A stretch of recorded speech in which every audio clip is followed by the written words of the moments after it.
श्री सच्चिदानंद सद्गुरु साईनाथ महाराज की जय। सद्गुरु भरद्वाज महाराज की जय। अवधूत चिंतन श्री गुरुदेव दत्त। श्री సాయినాథుని యొక్క అనుగ్రహము, శ్రీ ఎక్కిరాజ మాస్టర్ గారి ఆశీస్సులు ఈ నెల్లూరు దత్తసాయి మందిరంలో మన అందరి చేత సత్సంగం నిర్వహింపజేస్తున్నాయి. గత సత్సంగంలో రావు బహదూర్ ధూమల్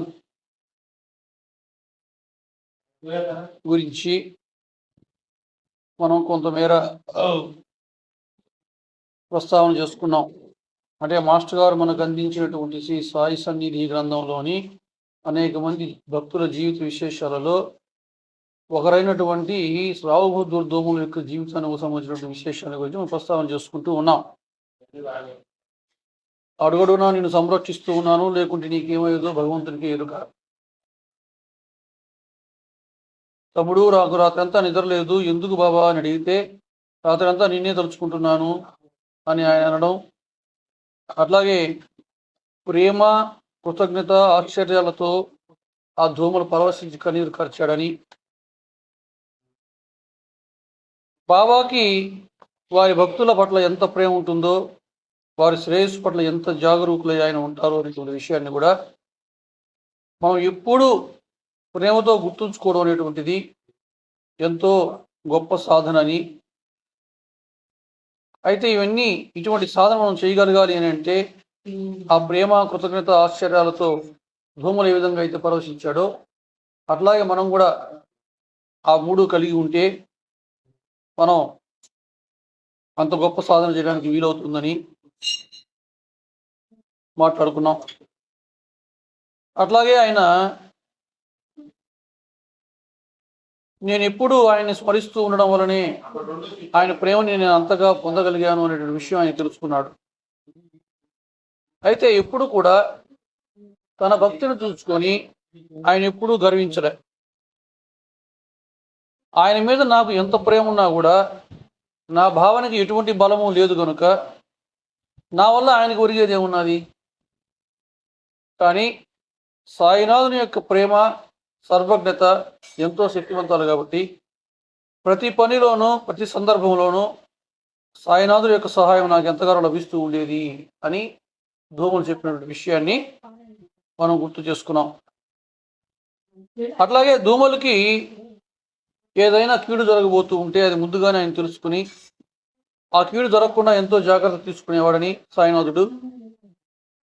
ఆయన నాసిక్లో ఉన్నప్పుడు ఆ ఊళ్ళో ప్లేగు వ్యాధి చెలరేగితే అక్కడ కొన్ని ఎలుకలు చచ్చి పడిపోతే అందరూ విల్లు విడిచిపోతూ ఉంటే ఈయన మాత్రం బాబా అనుమతి కోసం బాబాకి లెటర్ రాయడం, ఆ లెటర్ వచ్చిన తర్వాత ఆయన ఆ ఇల్లు ఖాళీ చేయడం, వేరే ఇంట్లోకి పోవడం జరిగింది.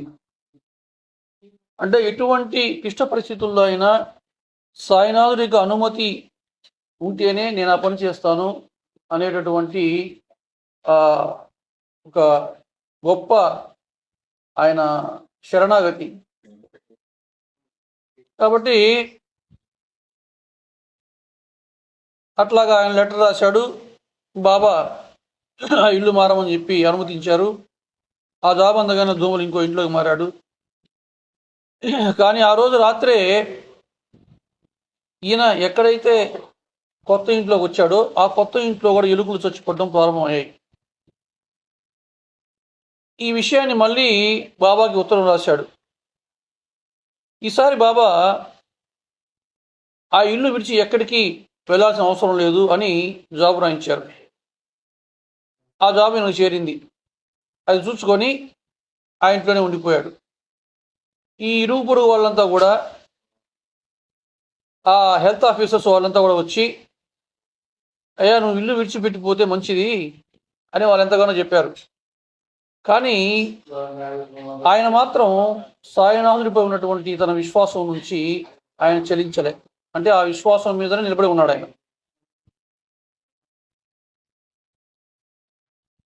మళ్ళీ కొద్ది రోజుల్లో ఆయన ఏ ఇంట్లో అయితే ఉన్నాడో ఆ ప్రాంగణంలో ఉండేటువంటి ఆ బంటోతుల ఇళ్లలో, అతని యొక్క ఇరుగు పొరుగు ఇళ్లలో ఎలుకలు ఎక్కువగా చచ్చిపడడం ఆరంభించాయి. చివరికి ఒకరోజు ఆ కుటుంబం అంతటికి తాగేటువంటి నీరు ఇచ్చేటువంటి బావి కూడా ఒకటి ఉన్నది. ఆ బావిలో కూడా ఎలుకలు చచ్చిపడడం ప్రారంభమయ్యాయి. అప్పుడు మళ్ళీ బాబాకు లెటర్ రాశాడు ఈయన. బాబా మళ్ళీ ఇట్లా జరుగుతున్నది, ఏం చేయమంటారు అని ఉత్తరం రాశాడు. అయితే చూడండి, అంత విశ్వాసం కలిగిన ఆయన కూడా ఈసారి సాయినాథుడు ఎట్లాగా ఇల్లు మారమంటాడులే అని ముందుగానే ఈయన నిర్ణయం తీసుకునేశాడు. ప్రతిసారి ఆయన నిర్ణయం కోసం, ఆయన అనుమతి కోసం వేచి ఉండేటటువంటి ఈ ధూమలు ఈసారి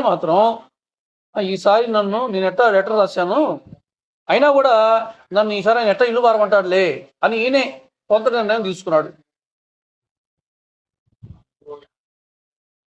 అనుకొని ఆయన తనను తప్పక మరో ఇంటికి మారమంటారు అని వ్రాయిస్తారులే అని నేను అనుకొని ఆ సామాన్లన్నీ తీసుకొని మళ్ళీ తన మొదటి ఇంటికి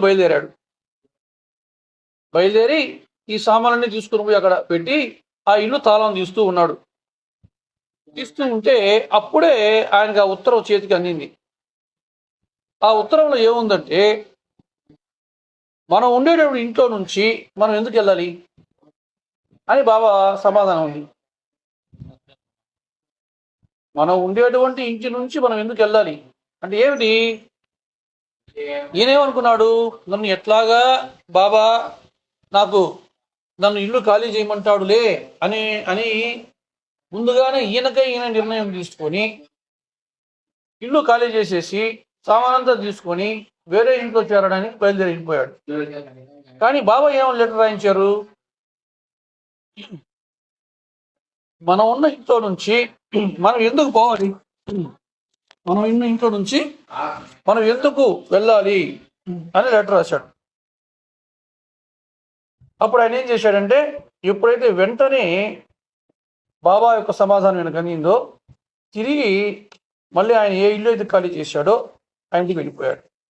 ఎందుకని అంటే బాబా మీద అచంచల విశ్వాసం కలిగిన ఈయన కూడా ఒక్కొక్క సందర్భంలో అంత గొప్ప భక్తుడు కూడా కొంచెం ఆ విశ్వాసం చలిస్తుందనో లేకపోతే నేను అనుకునేది ఆయన చెప్తారులే అనేటువంటి విషయాన్ని ఈయన ఊహించుకోవడమో ఇక్కడ జరిగింది కదా. కానీ ఆయన ఏం చేశాడు, మనం ఊహించుకుంది కరెక్ట్ కాదు, శ్రేయస్కరం కాదు, నేను చెప్పిందే నీకు శ్రేయస్కరం అని చెప్పి ఆయన మన ఇంట్లో నుంచి మనం ఎందుకు వెళ్ళాలి అని సమాధానం పంపాడు. అప్పుడు బాబా యొక్క సమాధానం వచ్చిన తర్వాత, చదివిన తర్వాత వెంటనే ఈ సామానంతా తీసుకుని వెనక్కి వెళ్ళిపోయి ఏ ఇంట్లో ఆయన ఖాళీ చేశాడు మళ్ళీ ఆ ఇంట్లో సామాన్లు తరుపుని మళ్ళీ ఆ ఇంట్లో కూర్చున్నాడు. ఆ బావిలోని నీరు మాత్రమే వాడుకోవడం మానేసి, ఏది ఆ ఎరుకలు తెచ్చి పడుతూ ఉన్నాయే ఆ మంచినీళ్ళ బావి, ఆ నీళ్ళు మాత్రం వాడుకోవడం మానేసి మంచినీరు మాత్రం గోదావరి నుంచి తెప్పించుకున్నాడు ఈ ధూమలు. కానీ ఆ ఏదైతే ఇంట్లో బాగా ఉండమన్నాడో ఆ ఇంట్లోనే ఉండిపోయాడు. ఓకేనా. అప్పుడు ఆ పట్టణంలో సుమారు 15 మంది ప్లేగుతో మరణించినప్పటికీ కూడా ఆ దోమల కుటుంబమైన వాళ్ళకి ఎటువంటి ఆపద కలగలేదు. ఇది అంటే ఆయన్ని విశ్వసించిన వాడికి, ఆయన పాదాలు పట్టుకున్న వాడికి, ఆయనకి అనన్య శరణాగతి చేసిన వాడికి ఆయన అనుగ్రహం ఎప్పటికీ ఉంటుంది అని చెప్పడానికి ఇది ఒక సందర్భం. అంతమంది అంటే దాదాపు 15 మంది ఆ యొక్క ఊర్లో చనిపోతే, గ్రామంలో చనిపోతే, కానీ దోమల కుటుంబంలో ఉన్నటువంటి వాళ్ళకి మాత్రం ఎవ్వరికి ఎటువంటి ఆపద కలగలే. శ్రీ సాయినాథుడు తమ భక్తులనే కాకుండా వారిపై ప్రేమ వల్ల వాళ్ళ ఆప్తుల్ని కూడా సగు రీతిని ఉద్ధరిస్తూ ఉంటారు. ఈ ధూమల యొక్క భార్య 1909 సంవత్సరంలో చనిపోయింది. ఆమెకి సద్గతి కలగాలి అని అతడు శ్రద్ధతో మాసికాలు చేస్తూ ఉన్నాడు. అంటే నెల నెల చేస్తారు కదా, దాని మాసికం అంటారు. ఆ 6వ మాసికానికి ముందు ఆ విషయం తెలుపుతూ అతను షిరిడీకి జాబు రాశాడు. అప్పుడు ఆయన ఏం సమాధానం పంపించాడంటే, నీవు ఈ మాసికాన్ని షిరిడీలో జరిపించు, నేను నీ భార్యకు సద్గతి ప్రసాదిస్తాను అని శ్యామ చేత జాబు రాయించారు సాయినాథుడు. అప్పుడు అట్లాగే చేశాడు ఆ ధూమల్. ఆయన షిరిడీకి వచ్చి ఈ శ్రాద్ధాలు అక్కడ పెట్టించడానికి వచ్చినప్పుడు, ఆ మాసికం అక్కడ జరిపించడానికి వచ్చినప్పుడు బాబా ఆయన దగ్గర 15 రూపాయలు దక్షిణ అడిగి తీసుకున్నాడు. అతని భార్యకి సద్గతి లభించింది అని రూఢిగా సాయినాథుడు చెప్పారు. చనిపోయినటువంటి వాళ్ళకి శ్రద్ధాభక్తులతో శ్రాద్ధము మొదలైనటువంటి చేస్తే అటువంటి వాళ్ళ ఆత్మలకి ఉత్తమ గతి కలుగుతుంది అని సాయినాథుడు అంగీకరించారు అని మనం ఇక్కడ గుర్తించాలి.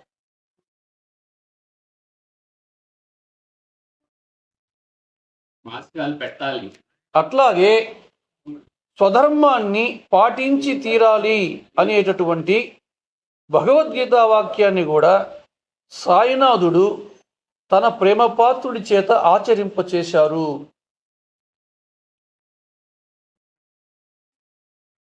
చూడండి, ఇక్కడ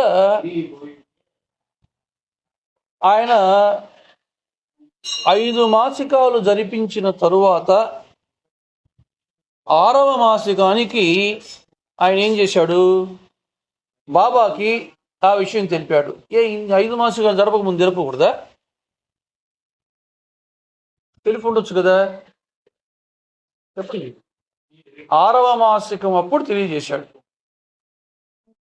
అయినప్పటికీ కూడా సాయినాథుడు ఆయన యొక్క ప్రేమపాత్రుడు కనుక, అంటే ఎందువల్ల ప్రేమపాత్రుడు, ఆయన ఎప్పుడు ఈయననే స్మరిస్తూ ఉంటాడు. ఇప్పుడు ఆయన్నే స్మరిస్తూ ఉన్న కారణం చేత ఆయనకి ఈయన ప్రేమపాత్రుడు. ఈయనకి ప్రేమపాత్రుడు అయిన కారణం చేత నువ్వు ఈ మాసికం షిరిడీలో జరిపించు, నేను నీ భార్యకి సద్గతిని ప్రసాదిస్తాను అని ఆయన హామీ ఇచ్చాడు. అంటే శ్యామతో లెటర్ రాయించాడు. ఇలా ఆయన మాట ప్రకారం అక్కడికి వచ్చాడు. ఆయన మాట ప్రకారం అక్కడికి వచ్చాడు. వస్తే 15 రూపాయలు దక్షిణ ఇవ్వని అడిగాడు. 15 రూపాయలు దక్షిణ తీసుకుని నీ భార్యకి సద్గతి లభించింది అని సాయినాథుడు రూఢిగా చెప్పాడు. అంటే ఖచ్చితంగా ఆమె సద్గతి పొందింది అని ఖండితంగా చెప్పాడు. ఇక్కడ మనకు చాలా విషయాలలో మనకు సందేహాలు వస్తూ ఉంటాయి. ఈ శ్రాద్ధం అనే మాట విషయంలో కూడా, ఈ మాసికాలు జరిపించేటటువంటి విషయంలో కూడా మనకు అనేక సందేహాలు వస్తూ ఉంటాయి కదా. ఇక్కడ జనరల్గా పితృకార్యం అనేటువంటి మాట ఒకటి ఉన్నది. అది తల్లికి కానీ తండ్రికి కానీ శరీరాన్ని విడిచిపెట్టినటువంటి తర్వాత వాళ్ళ కడుపున పుట్టినటువంటి పుత్రుడు ఎవడైతే ఉన్నాడో ఆ బిడ్డలు తప్పకుండా ఇది చేసి తీరాలి. వాళ్ళు ఏ రోజు శరీరాన్ని విడిచిపెట్టారో ఆ రోజు జ్ఞాపకం ఉంచుకొని ఎవరైతే మనకు అలవాటుగా వచ్చేటువంటి పురోహితుడు ఉన్నాడో వాళ్ళని పిలిపించి ఇటువంటివి చేసుకోవాల్సినటువంటి అవసరం ఉంది. ఏమి ఇక్కడ శ్రాద్ధం అనే మాట ఎందుకు వచ్చిందంటే, ఆ పితృకార్యానికి వాళ్ళు శరీరం విడిచిపెట్టినటువంటి తిథి ఏదైతే ఉన్నదో ఆ సూర్యుడు మధ్యాహ్న కాలంలో ఉన్నప్పుడు ఆ తిథి కూడా ఉంది అనేటువంటి విషయాన్ని రూఢం చేసుకుని ఈ పితృకార్యాన్ని వాళ్ళు చేయాలి. ఆ పితృకార్యాన్ని నిర్వహించేటప్పుడు దాని యందు పరమ శ్రద్ధతో చేసినటువంటి కార్యం కనుక ఆ శ్రద్ధ అనే మాటకి అర్థం ఏమిటంటే సా శ్రద్ధ కవితా సిద్ధి అనేటువంటి మాట చెప్తారు దానికి. ఇది శాస్త్రం చేత చెప్పబడింది కాబట్టి గురువు గారి చేత నిర్ధారింపబడి అది శాస్త్ర విహితం చెయ్యాలి అని చెప్పబడింది కాబట్టి శాస్త్రస్య గురువాక్యస్య సత్యబుద్ధ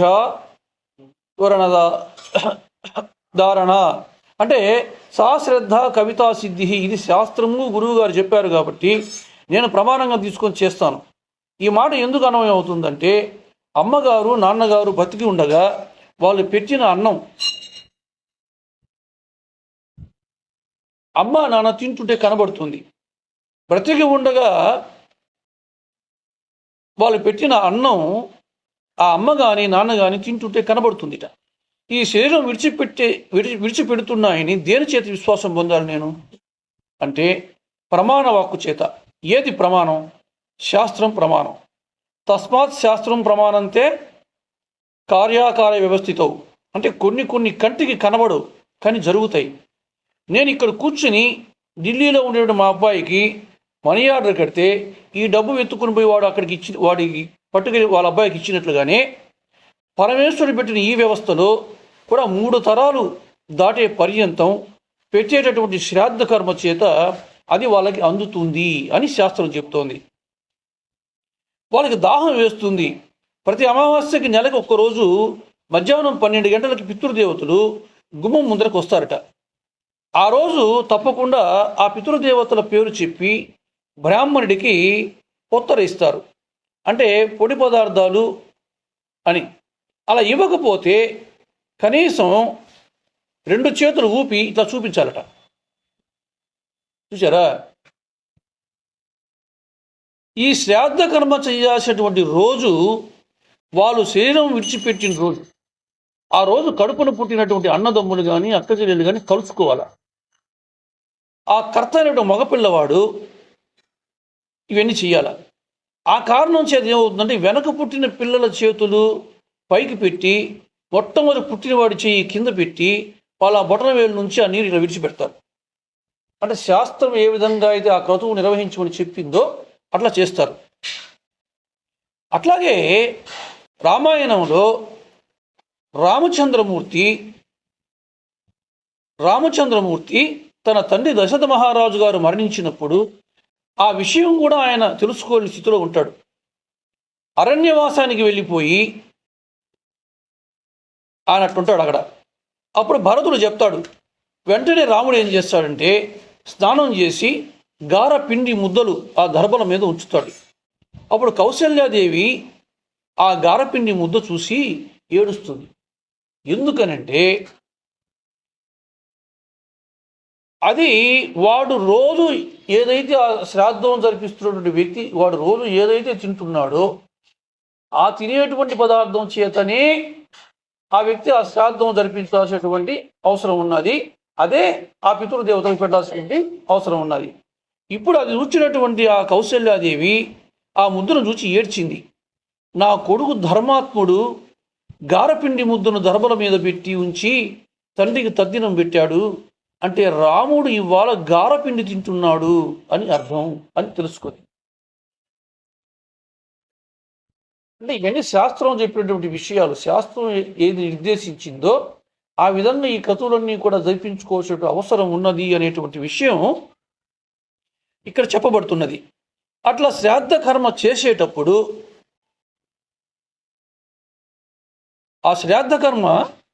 చేసేటప్పుడు వాడు ఎంతో శ్రద్ధతో చేయాలి. అది ఎంతో జాగ్రత్తతో పాటించాల్సిన అవసరం ఉంది. ఆ శ్రద్ధతో చేస్తాడు గనుకనే అది పరమోత్కృష్టమైనటువంటి శ్రాద్ధం. అందుకే దాన్ని అన్న శ్రాద్ధం అని కూడా పిలుస్తారు. దానికి అలా పెట్టలేకపోతే కనీసంలో కనీసం ఆ పొడి పదార్థాలు ఇస్తారు. అంటే ఏమిటి? ఆ బియ్యము, కూరగాయలు, చింతపండు ఇట్లాంటివన్నీ కూడా ఇస్తారు. దాన్ని పొత్తర అని పిలుస్తారు. దాన్ని శ్రాద్ధం అంటే ఏమిటి? ఆ పొత్తర, ఆ పొడి పదార్థాలు వాళ్ళకి ఆ పితృదేవతలకు సమర్పిస్తారు. పొత్తర అని పిలుస్తూ ఉంటారు దీన్ని. దాన్ని ఆమశ్రాద్ధం అని పిలుస్తారు. అంటే ఈ శ్రాద్ధాల్లో కూడా రకాలు ఉన్నాయి. అంటే ఏమేమి రకాలు ఉన్నాయటువంటి విషయం మనకు శాస్త్రం చెప్తోంది. ఆ విధంగా పొడి పదార్థాలు పెట్టడాన్ని ఆమశ్రాద్ధము అని పిలుస్తారు. అట్లా ఆమశ్రాద్ధం కూడా పెట్టడానికి తన దగ్గర ఏమీ లేని స్థితిలో ఉంటే శిష్టచూర్ణ శ్రాద్ధము అని పెడతారు. అంటే బియ్యం పిండి కానీ ఓషధుల పిండి కానీ, అంటే గోధుమలు ధాన్యము ఇవన్నీ కూడా ఓషధుల కిందికి వస్తాయి. ఆ గోధుమ పిండి కానీ అటువంటివన్నీ కూడా పిండి చేసి పెడితే దాన్ని శిష్టచూర్ణ శ్రాద్ధం అని అంటారు. అట్లా నిర్వహించేటువంటి ఆ శ్రాద్ధము శిష్టచూర్ణ శ్రాద్ధం. ఇందులో దేనికన్నా ఏది ఎక్కువ అన్న మాట ఏమి ఉండదు. ఏదైనా సరే అది శ్రద్ధతో పెట్టాడా లేదా అనేది మాత్రమే ఇంపార్టెంట్. ఆ పరిస్థితిని బట్టి వాడు పెడుతున్నాడా పితృదేవతలకి లేదా అనేటువంటిది ఇక్కడ ముఖ్యం. భార్యతో ఉంటే అన్నశ్రాద్ధం, భార్య పక్కన లేకపోతే ఆమశ్రాద్ధం. ఆమశ్రాద్ధం కూడా పెట్టడానికి తగిన అవకాశం లేని స్థితిలో ఉంటే ఆ పిష్టచూర్ణ శ్రాద్ధం పెడతాడు. అంటే ఇట్లాగా ఎందుకు పెడతాడు అని అంటే, తన తల్లి కానీ తన తండ్రి కానీ తనకు చేసినటువంటి, అంటే తనని ప్రేమగా చూసుకున్నటువంటి దానికి కృతజ్ఞతగా ఈ శ్రాద్ధాన్ని వాడు నిర్వహించడం జరుగుతుంది. ఆ శ్రద్ధతో అంటే కృతజ్ఞత తెలుపుకుంటుంటాడు ఇటువంటి కార్యం చేయడం ద్వారా. సరే, అట్లాగే ఈ వీటిలో రకరకాల ఈ శ్రాద్ధం, హిరణ్య శ్రాద్ధం అని ఇట్లా రకరకాల శ్రాద్ధాలు ఉన్నాయి.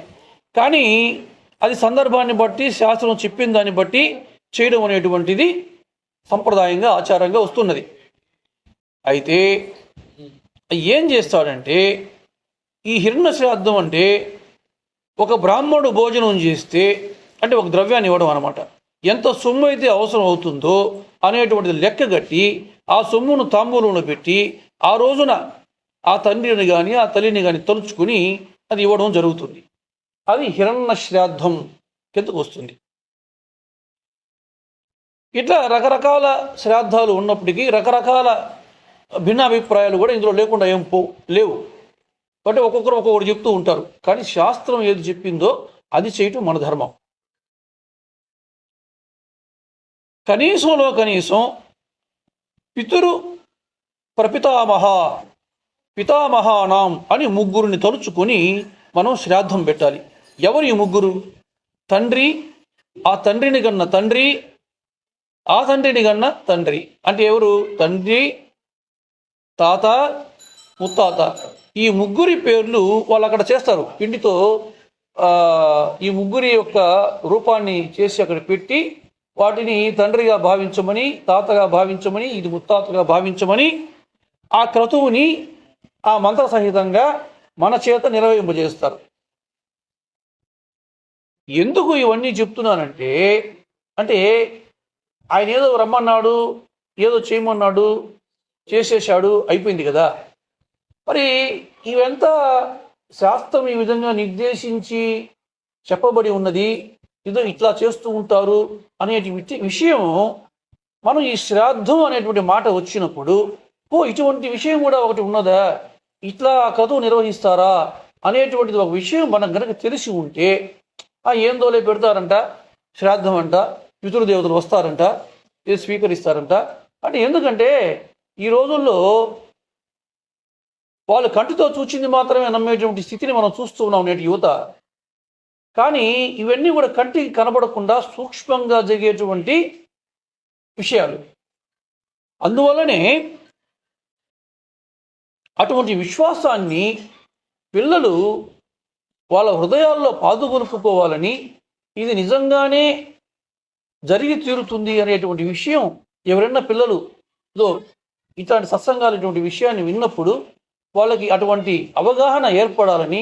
అంతేందుకు మనకే సరిగా లేదు, మనకే ఏదో పోతాము, అక్కడ కూర్చుంటాము, చూస్తాము, ఏదో 3 ముద్దలు చేస్తాడు, తండ్రి అంటాడు, తాత అంటాడు, ముత్తాత అంటాడు, ఆయన ఏది చెప్తే అది చేస్తాము. ఇది ఏలిటి పెట్టి అంటాడు, ఆ నీళ్ళు దాన్ని ఆ బొట్టల మీద ఉంచితే మనం ఉంచేస్తాము, ఆ నువ్వులు గట్రా ధాన్యాలు ఏదో తీసుకుపోతాం, ఆయన ఏదో ఆ తిలము అవన్నీ కూడా అక్కడ ఆయన ఏదో చెప్పింది చేస్తాము.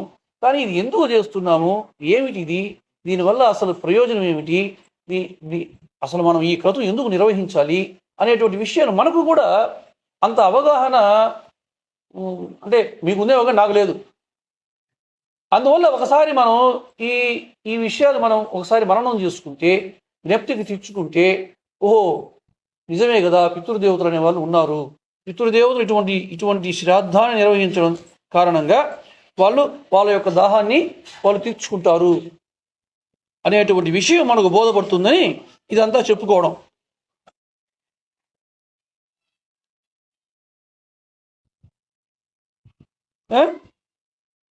కాబట్టి ఆ తండ్రి తాత ముత్తాత ముగ్గురి పేర్లు చెప్పి వాళ్ళు మళ్ళీ పునరావృత్తి పొందకుండా ఉండడం కోసమని నేను ఈ శ్రాద్ధ కర్మ చేస్తూ ఉన్నాను అని ఇది అక్షయ తృప్తిని కల్పించి గయాశ్రాద్ధం అగుగాక అని చివర సంకల్పం చేస్తారు.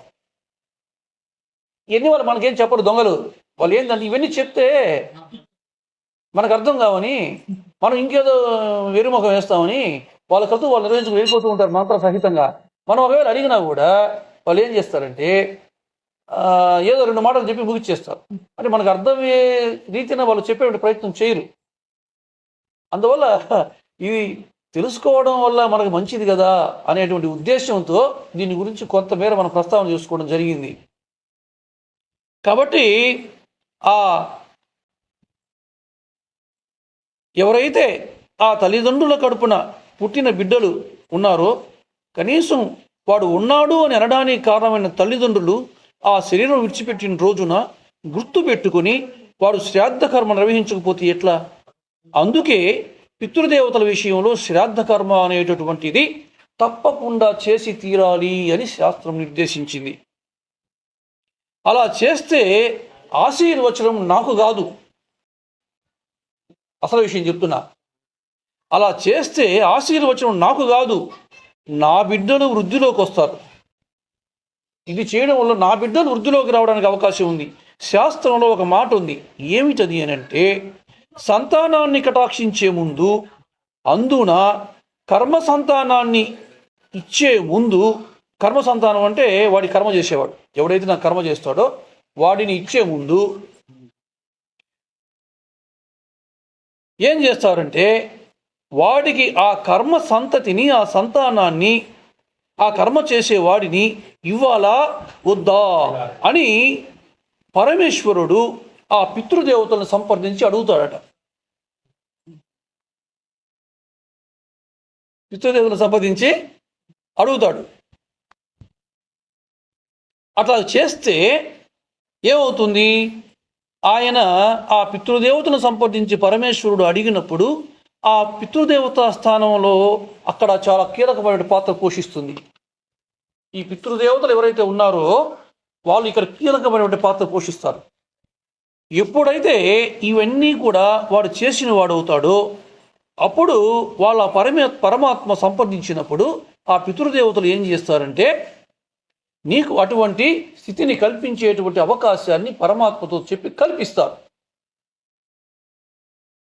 చూచారా ఎంత రహస్యం దీని వెనక దాగి ఉందో, ఎందుకు ఇవన్నీ చెయ్యాలో, వీటి పరమార్థం ఏమిటో ఇవన్నీ తెలుసుకోకపోతే మనకు ఎన్ని సందేహాలు వస్తాయి. ఏదో గుడ్డిగా చేసేయడం తప్ప అసలు పితృదేవతలు ఉన్నారు, ఈ పితృదేవతలు ఇవన్నీ కూడా ఈ స్వీకరిస్తారు, ఈ పితృదేవతలు స్వీకరించడం ఎందుకని అంటే వాళ్ళు తృప్తి గావించబడతారు.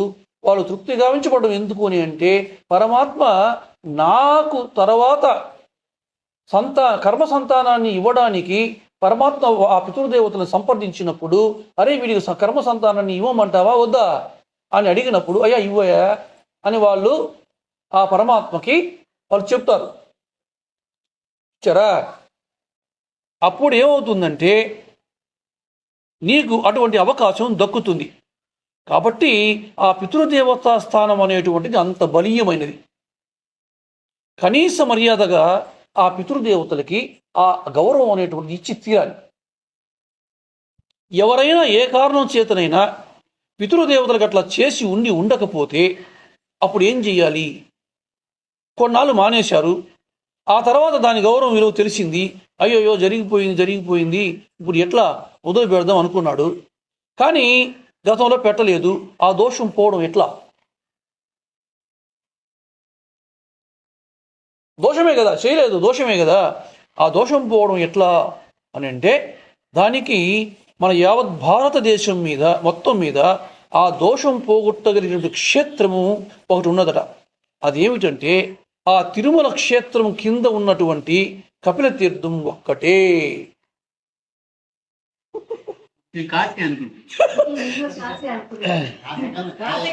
తిరుమల కింద తిరుపతిలో ఆ కపిల తీర్థానికి కానీ పోతే ఆ కపిల తీర్థంలో వెళ్ళి మనం కనుక శ్రాద్ధం పెడితే అంతకు పూర్వం మనం శ్రాద్ధం పెట్టనటువంటి దోషం ఏదైతే ఉన్నదో అది అక్కడితో పరిహరింపబడుతుంది.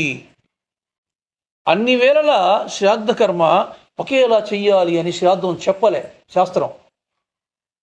నువ్వు ఉన్న పరిస్థితిని బట్టి ఆ శ్రాద్ధం పెట్టాల. ఆ శ్రద్ధ మాత్రం ఏమాత్రం లోపించకూడదు. అంటే శ్రద్ధతో ఆ శ్రాద్ధం నిర్వహించడమే ముఖ్యమైన విషయం. భార్యతో సౌకర్యంగా ఉన్నప్పుడు అన్న శ్రాద్ధమే పెట్టాలి. నువ్వు ఉన్న పరిస్థితిని బట్టి ఆ శ్రద్ధారహితుడు కాకుండా శ్రద్ధా సహితుడవై నువ్వు చేసేటటువంటి ఆ కర్మ కనుక దానికి శ్రాద్ధ కర్మ అని పేరు. అంటే అటువంటి ఉత్తమ గతులు పొందడానికి మనం ఇవన్నీ కూడా చేస్తూ ఉంటాం. ఆ ఉత్తమ గతులు కలిగాయా లేదా, కలిగి ఉంటాయేమో, కలిగాయో లేదు, సకాలంగా చేసాడు లేదు ఈ పురోహితుడు అనేటువంటి సంశయం కూడా కొంతమందికి వచ్చి తీరుతుంది. కానీ శాస్త్రం ఏం చెప్తుందంటే ఖచ్చితంగా అంది తీరుతుంది అని చెప్తాడు.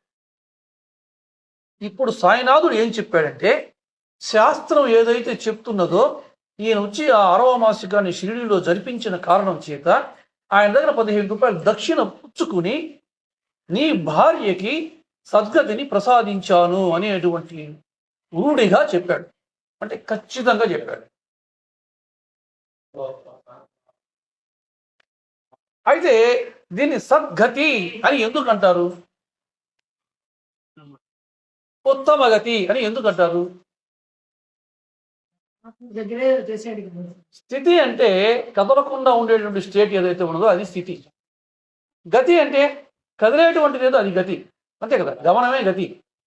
అంటే ఎవడైతే ఈ ఉపాధిని విడిచిపెట్టి ఈ సూక్ష్మ శరీరంతో అక్కడికి వెళ్తాడో వాడు తదుపరి మళ్ళీ ఉపాధిని స్వీకరించడానికి ఏ ఉపాధిలోనో పెట్టకుండా మళ్ళీ వాడు ఇటువంటి ఉత్తమ గతిని, అంటే మళ్ళీ వాడి గమనాన్ని, అంటే వాడు అక్కడితో మోక్షం పొందలేదు కదా, మళ్ళీ జన్మకు వస్తాడు. మళ్ళీ ఆ జన్మని పొందినప్పుడు వాడి గతి, వాడి గమనం, వాడి ప్రయాణం ఏదైతే ఉన్నదో అది ఉత్తమంగా ఉండడానికి చేసేటటువంటి క్రతువులు కర్మలు ఇవి.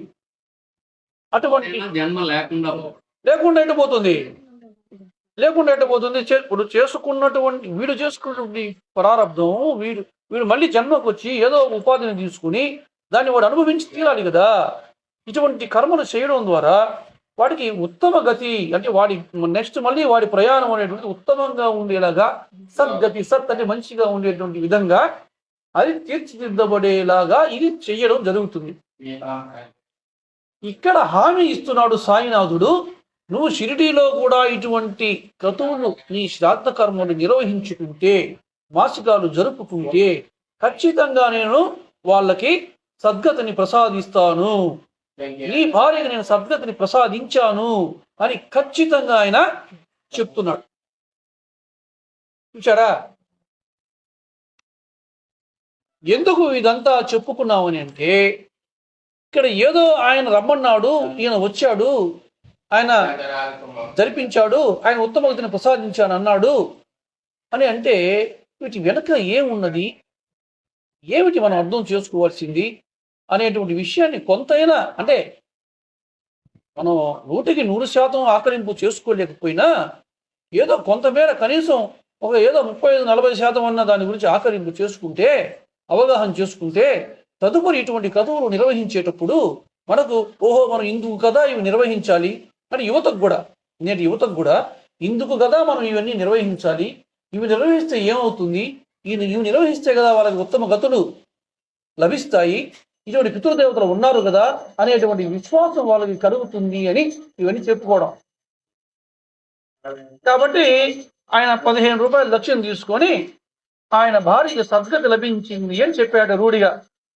చనిపోయిన వాళ్ళకి శ్రద్ధా భక్తులతో శ్రాద్ధము మొదలైనటువంటి క్రతువులు నిర్వహిస్తే అటువంటి ఆత్మలకి ఉత్తమ గతి కలుగుతుంది అని సాయినాథుడు అంగీకరించారు అని ఇక్కడ మనం గుర్తించాలి.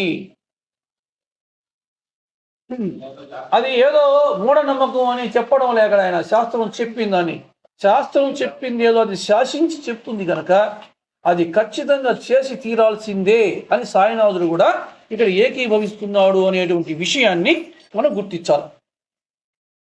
అట్లాగే నీ స్వధర్మం అది, నీ స్వధర్మాన్ని నువ్వు పాటించి తీరాలి అని భగవద్గీత వాక్యం ఏదైతే చెప్తున్నదో ఆ భగవద్గీత వాక్యాన్నే సాయి కూడా తన ప్రేమ పాత్రుని చేత ఆచరింపచేశారు. ఏం చేశారు? ఆచరింపజేశారు. భగవద్గీత చెప్తున్నదట ఏమని? నువ్వు స్వధర్మాన్ని పాటించి తీరాలి అని. ఇప్పుడు భగవద్గీత చెప్పిన దాన్ని ఆయన చేత ఆచరింపజేశాడా లేదా? ఇదంతా ట్రాష్ కాదు కదా, ఇన్ని కల్పిత కథలు కాదుగా. సాయినాథుడే చెప్పాడంటే మనం విశ్వసించవచ్చుగా. స్వధర్మం ఇక్కడ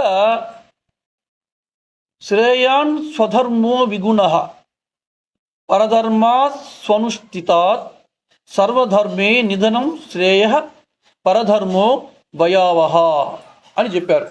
ఎవరు చెప్పారు? భగవద్గీతే చెప్తున్నది 3వ అధ్యాయంలో 35వ శ్లోకంలో. అంటే ఏమిటి? శ్రేయాన్ స్వధర్మః విగుణః పరధర్మాత్ స్వనుష్ఠితాత్ స్వధర్మే నిధనం శ్రేయః పరధర్మః భయావహ.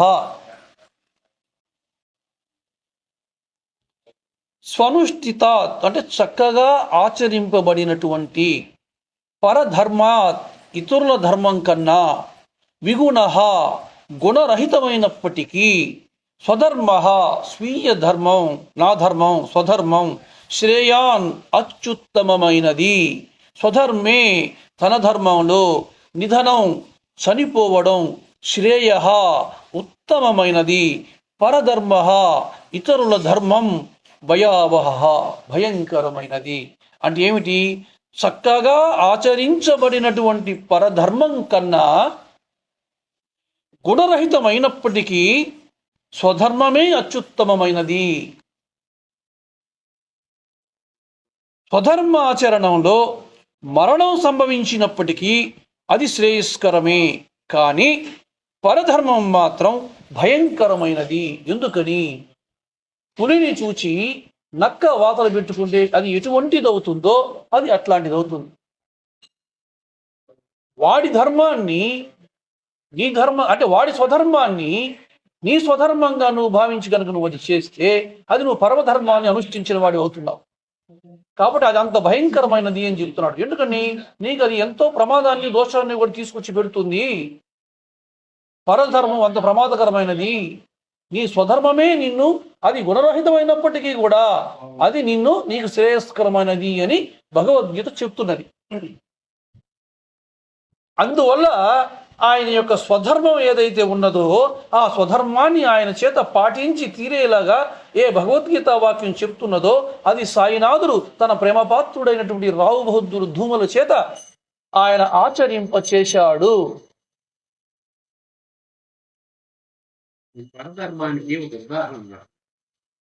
అదే ఇప్పుడు చెప్పాక పులిని చూసినాక వాదన పెట్టుకోవడం. పులి చేసినట్టుగా పులిలాగా నేను ఉండాలంటే వీలవుతుందే? నేనే పులి అనుకొని వాడి ధర్మాన్ని నేను స్వీకరించి పరధర్మాన్ని నేను వాదన పెట్టుకుని పులి అయిపోతానా? కాదుగా. వాడి ధర్మం వాడిదే, నీ ధర్మం నీదే. ఇంకంతకంటే ఉదాహరణ ఏం కావాలి? వాడిని చూసి మనం ఆచరించకూడదు. అందుకనే నక్క వాదన పెట్టుకోని చెప్తున్నాం. కాబట్టి సాయినాథుడు మన శాస్త్రాలని ఆయన ఏకీభవిస్తున్నారు. ఈ శాస్త్రవిధంగా చేసేటువంటి ప్రతి కర్మక్రతువులు కూడా అవి ఖచ్చితంగా చేసి తీరవలసినవే అనేటువంటి విషయం మనం ఇక్కడ బోధపడుతున్నది. అట్లాగే ఇస్లాములో కూడా ఆయన ఇస్లాముని ఉండేటువంటి వాళ్ళు కూడా ఆయన అక్కడ అనుసరించి వచ్చి అక్కడ సాధన చేసుకున్న వాళ్ళు, అక్కడ సిద్ధి పొందిన వాళ్ళు ఉన్నారుగా. అయితే ఇస్లాంలో ఈ ధర్మం చెప్పబడలే. అందుకని సాయినాథుడు ముస్లిం భక్తులకి ఇది విధించలే. చూసారా? అంటే ఎవరి ధర్మాన్ని వారు తప్పక ఆచరించడం శ్రేష్టం అని ఆయన యొక్క ఉద్దేశం. మీరు అడిగారు ఇందాక, దానికి సమాధానం నీకు విధించింది, నువ్వు చెయ్యి. వాళ్ళకి విధించలేదు కదా, నేను ఎందుకు చేయడం అంటే అది వాళ్ళ ధర్మం, అది నీ ధర్మం. ఇది కేవలం మనకు నచ్చలేదు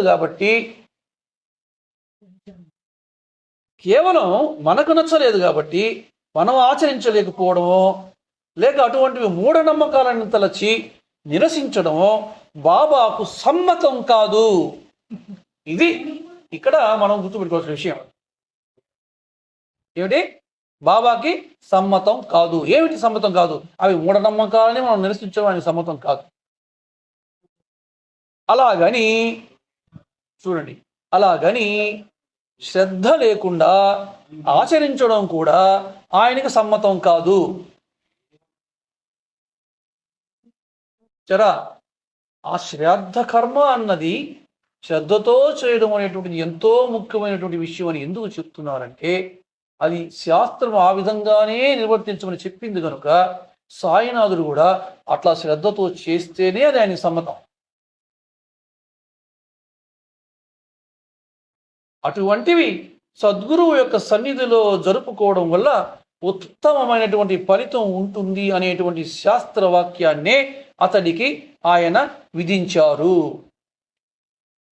ఇప్పుడు ఆడబోతే ఏముందా, ఆడ చేస్తే ఏమొస్తుందా, వాళ్ళకి ఉత్తమ గతులు కలుగుతాయా?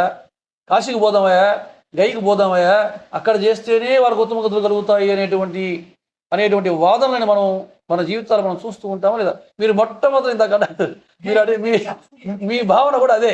మీరేమన్నారు? ఒరే నేను కాశీ అనుకున్నానే అన్నారు. అంటే మనకు అదొక విశ్వాసం పడిపోయి ఉన్నది.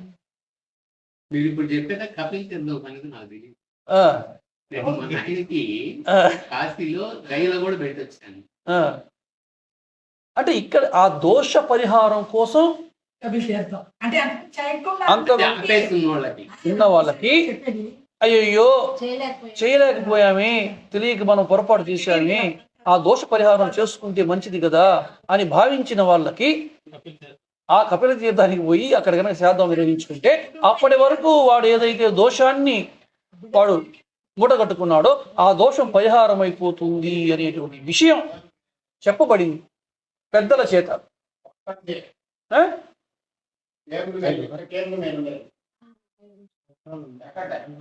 కాబట్టి మొదటి నుంచి అతడు మాసిక శ్రాద్ధాలు పెడుతున్నటువంటి నాసిక్ పట్టణం అనాదిగా అందుకు కూడా మహాపవిత్రమైనటువంటి తీర్థక్షేత్రమే. జరా ఇతర ప్రాంతాల వాళ్ళు కూడా గతించినటువంటి తమ పెద్దలకి ఉత్తమ గతులు ప్రాప్తించాలి అని అక్కడికి వచ్చి, ఎక్కడికి నాసిక్కి వచ్చి శ్రాద్ధాలు పెట్టుకోవడం మనం చూస్తుంటాం. అటువంటప్పుడు భూమల్ని ఆయన షిరిడీకి వచ్చి తమ సన్నిధిలో శ్రాద్ధం జరిపించుకోండి అని శ్యామా చేత జాబు వ్రాయించడంలో సాయి సన్నిధి అంతకంటే కూడా పవిత్రమైనది అనేటువంటి సత్యాన్ని ఆయన చెప్పకనే చెప్తున్నారు. అందుకే సర్వ పుణ్య తీర్థాలు సద్గురువు యొక్క సన్నిధిలో ఉంటాయి అని, గురువే సకల దేవతలని శ్రీ గురుగీత మనకు ఏదైతే చెప్పి ఉన్నదో అదే సాయినాథుడు తన ప్రేమపాత్రుడి చేత ఆచరింపచేశాడు. మిగతా సత్సంగాన్ని